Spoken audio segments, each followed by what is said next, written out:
Entrepreneurs and Fuego. We're here with Natalia Ronceria.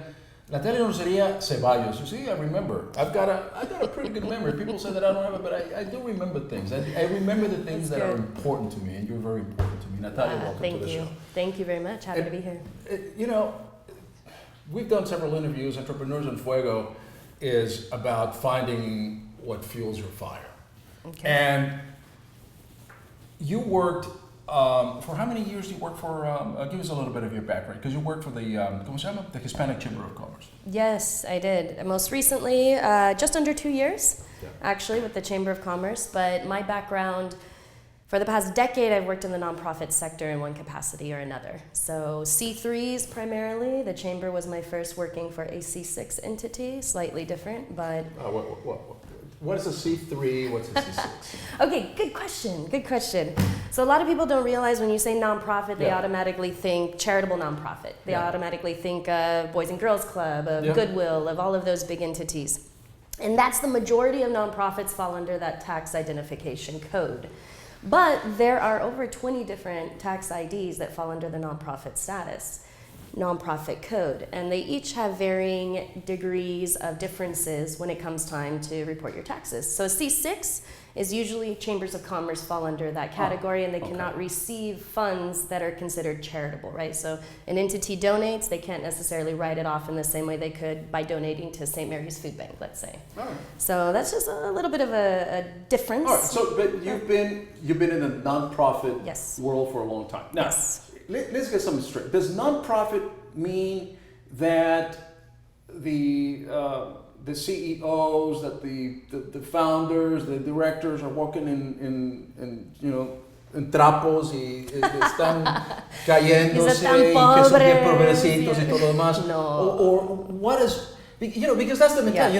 When you think about nonprofit, you're thinking, shit. I mean, they're not out there to make money. Right. What is the misconception? What's happening here? Initially, that was the definition of a nonprofit, but so much has morphed over the years, and that is no longer the definition of an organization under that category.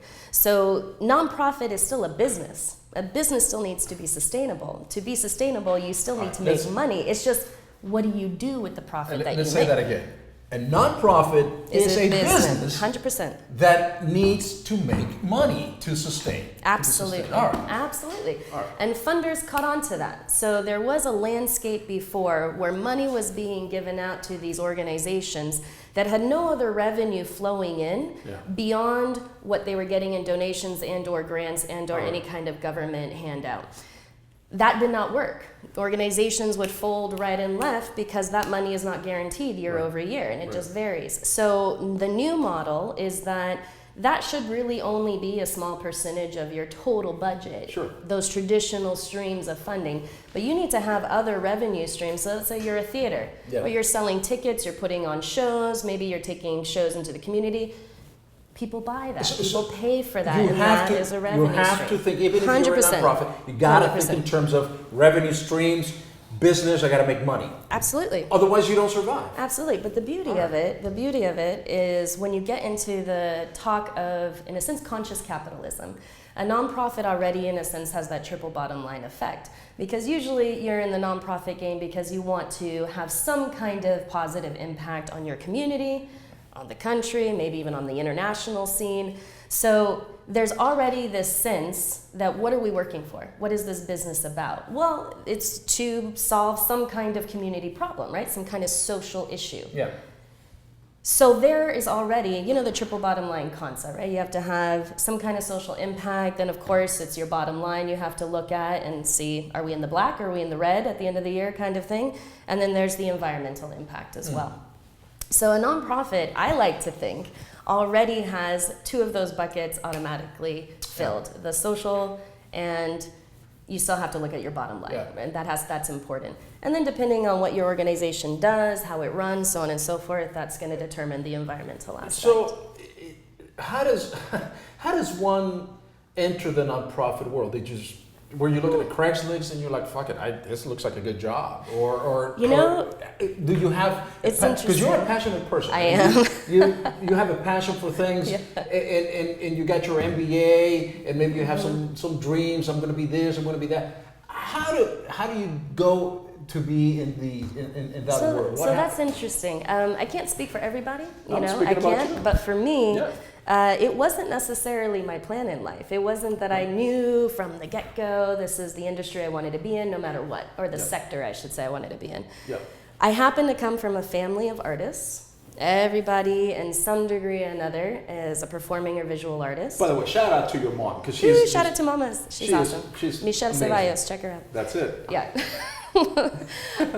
So that intrinsically, they're entrepreneurs too. So my father and my mom, I've seen them, make what they have to survive year over year. They're on a contract basis. They're creating their own companies. They're creating their own projects. So I think that the entrepreneurial spirit, but also nonprofit, my mom took that route. So when I was a teenager, she started her own nonprofit, and that's when I started grant writing. I started grant writing at 14, 15, 16 years old for the organization, and started to see, how does an entity like this form? How does it work? Where do you go to get the support?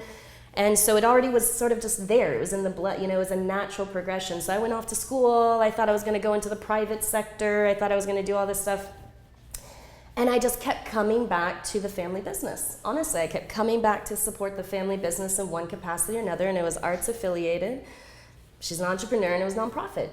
And when I moved back to Phoenix to help family, I decided I need a full-time gig, and I started working for a small puppet theater here, the Great Arizona Puppet Theater, family-operated nonprofit, and realized my heart has to be in the work that I do, and everything that I started moving into private sector, everything that I looked at, nothing felt to me like, man, I know I can make an impact here. I can really affect positive change in this community with this role.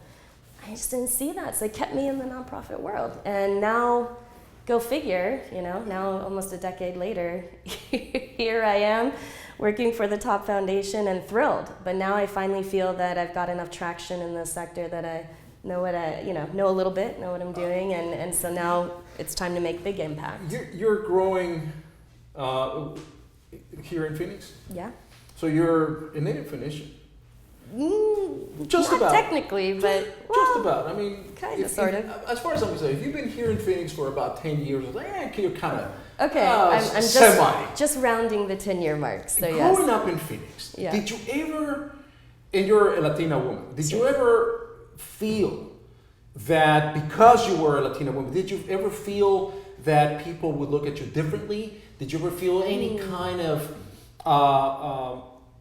barriers that came up because of the fact that you were a Latina woman growing up in Phoenix?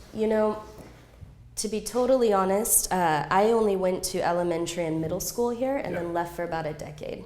When I was here as a kid, where we lived, we were the only Colombians, but everybody else was Mexican.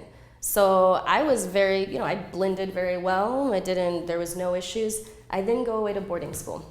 Amazing experience, changed my life. I was the only Latino, period. Not only Latina, but I was the only Hispanic in that school. Where'd you go to school? Greenland? Colorado Springs, Colorado. Amazing school. It seriously changed the trajectory of my life. I love it. But at that point in time, in that school, very small school, and so I even got recognition as like an international student to represent Colombia because nobody else in Latin America there. Even though Did you feel you had to work harder?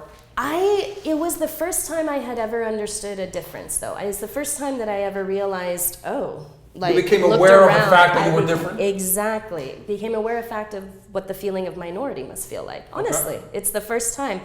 Very nurtured there, though, and it really wasn't until, though, I got into my early 20s, I would say. That was my first eye-opener of sort of that feeling of minority, but I don't feel like I was treated any differently there, gratefully, But it really wasn't until university and moving on into my early 20s into really getting into a professional career track where I started to honestly, working for Boy Scouts was a very big learning experience for me. It's a good old boys club. It's very male dominant.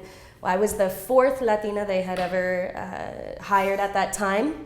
I was the youngest, and I was put in a position where I'm telling men, sorry, but just men who could be my grandfather's age, what to do. So strategy. And they did not like that, and they did not also they didn't understand what I represented. So I got a lot of, do you speak Mexican in Colombia? Do you speak Mexican in Colombia? So I felt like I was it's Spanish. And yes, we do, just like, English in other parts of the world. But those kinds of conversations I had never had to have before. And here I am with people that I would assume have that knowledge, and they didn't. And so how I approached it was, you can always, if people are willing, you can always fix ignorance. If people are willing, and if you're articulate, and if you present yourself well, you can change perspective. And that's how I approached it. Now, if you put stupidity on top of that, forget about it, but then I don't waste my time. I think what you're doing with the Top Foundation is, or part of what you're doing with the Top Foundation is that mission. Yes. Is that fire that you have. Change people's attitudes. Yes. Educate people. If you're an ignorant here and you're thinking in terms of prejudice, and you have for any group of people, Latins, gays, etc. But if you're ignorant, how do we change that? And I think that your mission, and I think your passion, is that to change ignorance. Well, because I have that belief in people. I do believe that people have an incredible capacity. I don't care what your age, I don't care what your background, for change. And there's an Ozo Motley song that says, the only thing certain in life is death and change. So change happens, for good or for bad. So if I know that reality exists no matter what, why not help be a catalyst for positive change? And I can be a vehicle to help educate, spread knowledge. Knowledge is the key to uplifting, I believe, our community as a whole. What's the best advice you got? Ooh, the best advice? The best, just personal or business advice. Something that you advice. go, yeah, that's my mantra. Let me just go back to that advice. So, thank you for asking that. Every year I have a different mantra. I do, at the beginning of the year, what is my mantra for the year? And so for this year I did ama y perdona, love and forgive. Sure. So I would say, when you approach anything in life, take the time to understand yourself. If I can give some good advice, personally and professionally, know your why. Figure that out. Take the time to be more self-aware, because that will only help direct you better into that right job, into the career path, into attracting the relationships that are going to make sense for you on a personal and professional level. And it's an ongoing process. Keep learning about yourself, keep developing yourself. It's only going to better you as you move forward. And love and forgive yourself for all those things we do in life. Everybody makes mistakes. Don't be too hard on yourself, and try to approach others with that in mind as well, and see the difference you get in terms of the energy back. What was your first thought when you woke up this morning? My first thought? What was your first thought? What was the first thing you thought about this morning? You woke up this morning, you're an entrepreneur, you have a passion, you're looking for your why, you have a mantra, amar y perdona. What was the first thought that you had when you woke up this morning? I'm laughing because I wish it wasn't, but my first thought was picking up my phone and being like, damn, I still can't check my email properly on this phone. I gotta fix that the first thing I get in this morning. And I did. But I wish I wasn't looking at that the first thing I woke up, but that's exactly what I was doing. What's the secret? What's the secret? I don't know if I have a secret. I mean, you're truly successful. I mean, and you've had an amazing career. The last 10, 12 years, it's just been very amazing. What's the secret? What works for you? And the secret has to be personal, as I'm finding out. What is your secret? My secret is amazing relationships. I learned very, very young to be very careful about burning those bridges, as they say, because one just never knows. One just never knows. So I am very grateful. I give thanks every day that I have the network that I have, personally and professionally. But my relationships, the people around me, no one can do anything by themselves. I do not take full credit for anything. I just have learned some lessons from others' mistakes, gratefully. And also I constantly am open to advice. Sometimes I take it, sometimes I don't, but I am always open to it because I can always learn. Amen. There is a little phone number right here that is showing up on our screen. People that want to donate to the Top Foundation. Please do. Please do. From $5 to $1 million, that's fine. Anything. Just write a check to Natalia Ronceria. Man, this is beautiful. Yeah, write to my name. No, You know no, no. what? To the Top Foundation. To the Top Foundation. I didn't know you were writing What grants first? when you were 14 years old, man. Yeah. That's an amazing thing. Yeah. Oh, that's a freaking weak. That's a weak throw. All right, now. But anyway, for being a guest at our show, look what you got. All right. There it is. It's an office pile T-shirt. And I just want to do one quick. You too could have one of these if you're a guest on the show. And we would love to give you a special shout out from the foundation for a donation as well. You're awesome. You're awesome. Thank you. Good job.